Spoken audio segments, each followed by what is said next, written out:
నేను ఒకటే మాట చెప్తా ఉన్నా, అందరూ కేసీఆర్ గారు బుల్లెట్లే ఉన్నారు, ఇక్కడ బాన్స్వాడ బుల్లెట్లే ఉన్నారు తప్పితే ఎవరు కూడా వేరే వాళ్ళు లేరు.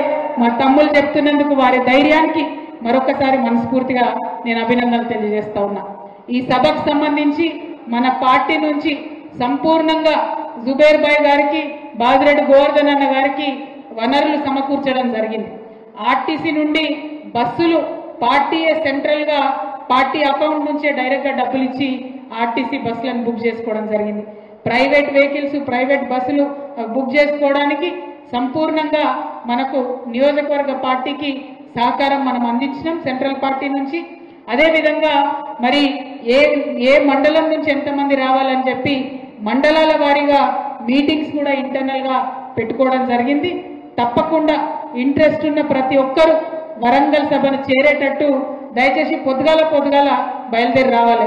ఎందుకంటే తెలంగాణ చరిత్రలో కనీవిని ఎరగని స్థాయిలో లక్షలాది మందితోని తెలంగాణలో కుంభమేళా జరుగుతుందా అనిపించేటట్టుగా అక్కడికి ప్రజలు వస్తారు. కాబట్టి మీరు మన బాన్స్వాడ నుంచి ముందే బయలుదేరాలి. కొద్దిగా దూరం ఉన్నాం, తెలుసు, నాకు ఇబ్బంది అవుతుంది, తెలుసు నాకు. అయినా సరే మన పండుగ, మన పార్టీ పండుగ కాబట్టి అందరం ప్రేమతోని ఉత్సాహంతోని కదిలి రావాలి, ముందే బయలుదేరాలనే విషయాన్ని మీ అందరికి కూడా నేను సూచన చేస్తా ఉన్నాను. మరి నేను, జీవన్ రెడ్డి గారు, బాజిరెడ్డి గోవర్ధన్ అన్న గారు సంపూర్ణంగా మానిటర్ చేస్తాం. ఎన్ని బండ్లు వచ్చినా, ఇంకెవరికైనా తక్కువ పడ్డాయా ఎక్కువ పడ్డాయా అన్ని కూడా మానిటర్ చేస్తాం. అయినా ఎక్కువ మానిటర్ చేసే అవసరం లేదు.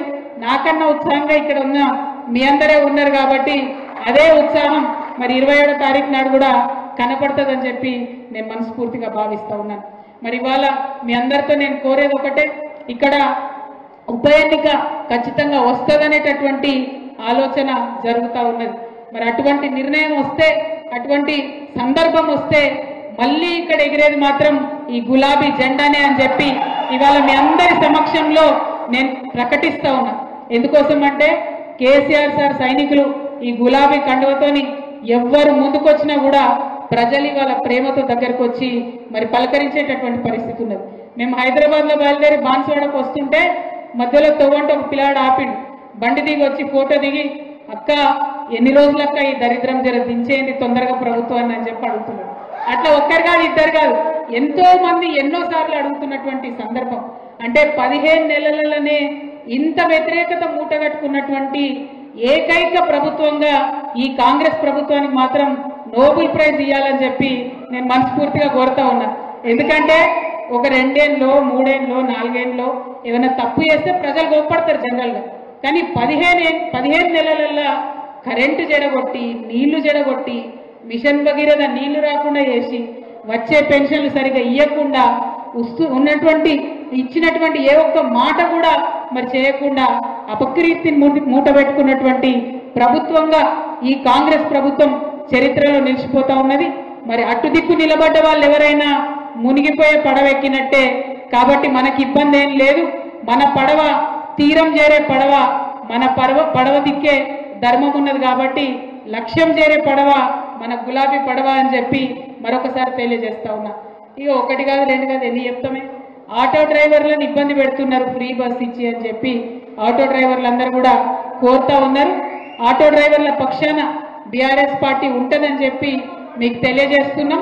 ఏదైతే 12,000 ఇవ్వాలని చెప్పి కాంగ్రెస్ ప్రభుత్వం మేనిఫెస్టోలో పెట్టిందో ఆ 12,000 ఆటో డ్రైవర్లకు ఇవ్వాలని చెప్పి డిమాండ్ చేస్తా ఉన్నాం. అట్లనే తులం బంగారం కూడా మా అక్క చెల్లెలకు మరి వచ్చేటట్టుగా పోరాటాలు కూడా చేస్తున్నామని కూడా ఈ సందర్భంగా తెలియజేస్తున్నాం. ప్రతి ఒక్క అంశంలో వెనక్కి తగ్గకుండా మనం పోరాటం చేస్తూనే ఉంటాం. ఆ పోరాటం చేయాలంటే నిర్మాణం ముఖ్యం. ఆ నిర్మాణం కావాలంటే ఏప్రిల్ 27 మనం వరంగల్ సభకు రావడం ముఖ్యం. సభ అయిపోయినాక మెంబర్షిప్ కార్యక్రమాలు ఉంటాయి, కమిటీలు ఉంటాయి, పార్టీ నిర్మాణం వైపు ఆలోచన చేస్తాం. కాబట్టి కార్యకర్తలందరూ కూడా ఉత్సాహంగా వచ్చి కేసీఆర్ గారు ఇచ్చేటటువంటి సందేశాన్ని వినాలని చెప్పి మనస్ఫూర్తిగా తెలియజేస్తూ, మరి కష్టపడి ఇంత కార్యక్రమాన్ని ఏర్పాటు చేసుకున్న మీ అందరికీ కూడా ఒక చెల్లెగా బాన్స్వాడలో మీకు అండగా ఉంటానని చెప్పి తెలియజేస్తూ సెలవు తీసుకుంటున్నా. Thank you. జై తెలంగాణ, జై కేసీఆర్, జై బీఆర్ఎస్.